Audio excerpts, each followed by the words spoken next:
création de la commission France-Maroc les Républicains a un but d'encourager et de pérenniser les liens historiques qui existent entre la France et le Maroc.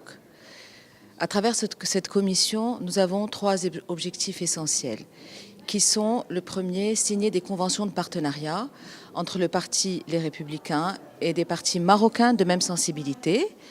Le deuxième objectif étant également de développer une synergie avec les grandes régions de France et celles du Maroc. Et le troisième objectif, celui qui nous intéresse aujourd'hui, c'est le volet femmes et politique. Donc très belle initiative aujourd'hui qui est organisée par les partis Les Républicains avec la commission France-Maroc. Et je trouve que cette rencontre est assez intéressante et comme le nom l'indique, c'est un regard croisé des femmes de France, du Maroc et moi je dirais des deux rives de la Méditerranée. Finalement, je me rends compte qu'entre les femmes marocaines et les femmes françaises engagées en politique, il y a énormément de problématiques qui sont similaires.